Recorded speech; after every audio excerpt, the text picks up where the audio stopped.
friends, welcome to Healthy Cooking Channel.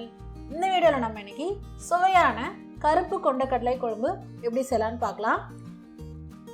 இந்த குழம்பு பாத்தீங்கன்னா சூடான சாதம், இட்லி, தோசை, பூரி, சப்பாத்தி எல்லாத்துக்குமே பெர்ஃபெக்ட் காம்பினேஷனா இருக்கும். ஆல் இன் ஒன் ரெசிபின்னு சொல்லலாம். வாங்க எப்படி செய்யலாம்னு பார்க்கலாம். ஃபர்ஸ்ட் கொண்டைக்கடலை குழம்பு செய்யறதுக்கு நம்ம ஒரு மசாலா ரெடி பண்ணிக்க போறோம். அதுக்காக 1 டீஸ்பூன் அளவுக்கு எண்ணெய் விட்டுட்டு எண்ணெய் சூடானதுக்கு அப்புறமா மீடியம் சைஸ் ஒரு பெரிய வெங்காயம், 10 பல் பூண்டு, கொஞ்சமா இஞ்சி, 2 கொத்து கருவேப்பிலை இதெல்லாம் போட்டு கொஞ்ச நேரம் வதக்கி எடுத்துக்கணும்.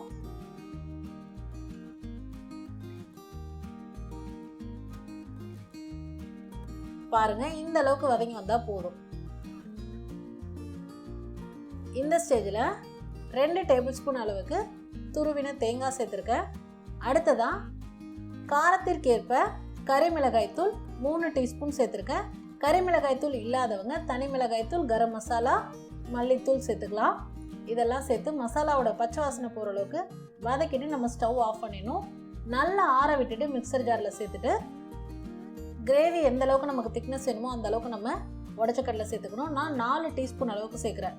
ரொம்ப ஜாஸ்தியாக சேர்த்துடக்கூடாது. ரொம்ப கம்மியாக சேர்த்தோன்னா தண்ணியாட்ட போயிடும். ரொம்ப ஜாஸ்தி சேர்த்தோம் அப்படின்னா ரொம்ப திக்காயிடும், குழம்போட ஃப்ளேவர் மாறிடும். அதனால் கரெக்டாக சேர்த்துக்கோங்க. கொஞ்சமாக தண்ணி விட்டு இது போல் பேஸ்ட் மாதிரி அரைச்சி எடுத்துகிட்டு வந்துடுங்க. இப்போ குழம்புக்கு தேவையான மசாலா ரெடி ஆகிடுச்சு. அடுத்து நம்ம குக்கரில் செஞ்சிடலாம். நீங்கள் ஓப்பன் பாட்டில் செய்கிறதுனால செய்யலாம்.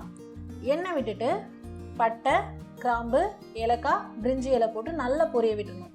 அடுத்தது ஒரு மீடியம் சைஸ் உருளைக்கிழங்கு இந்த மாதிரி தோலை சீவிட்டு கியூப் கியூபாக கட் பண்ணி எடுத்துருக்கேன். உருளைக்கிழங்கு ஆப்ஷனல் தான், உங்களுக்கு வேணும்னா போட்டுக்கலாம், இல்லைனா விட்டுடலாம்.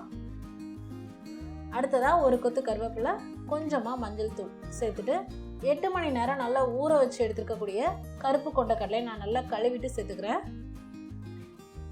இப்போ இது எல்லாத்தையும் சேர்த்து நல்லா கலந்து விட்டுறணும். கலந்து விட்டதுக்கு அப்புறமா நம்ம ஏற்கனவே ரெடி பண்ணி வச்சிருக்கக்கூடிய மசாலாவை அதில் சேர்த்துக்க போகிறோம்.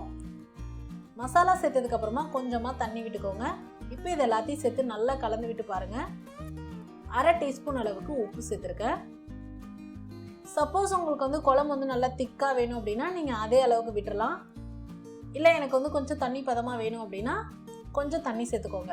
ஏன்னா கொஞ்சம் திக்காக இருக்க மாதிரி இருக்குது, அதனால நான் கொஞ்சம் தண்ணி சேர்த்துக்கிறேன்.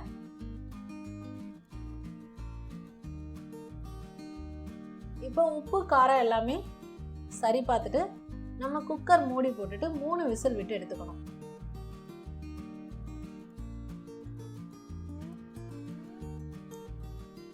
ரொம்ப ஹெல்தியான குழம்பு, ரொம்ப ஈஸியாகவும் செஞ்சிடலாம்.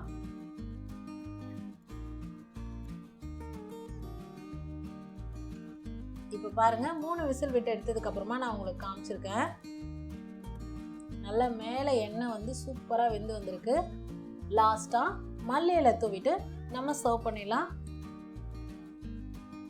சுவையான கருப்பு கொண்டைக்கடலை குழம்பு சூப்பராக ரெடி ஆயிடுச்சு. இந்த வீடியோவில் நம்ம இன்னைக்கு சுவையான கருப்பு கொண்டைக்கடலை குழம்பு எப்படி செய்யலாம்னு பார்த்தோம். இது போன்ற ஹெல்தி ரெசிபிஸ்க்கு மறக்காம ஹெல்தி குக்கிங் சேனலை சப்ஸ்கிரைப் பண்ணுங்க. இந்த வீடியோ உங்களுக்கு பிடிச்சிருந்தா லைக் பண்ணுங்க, ஷேர் பண்ணுங்க, கமெண்ட் பண்ணுங்க. தேங்க்ஸ் ஃபார் வாட்சிங்.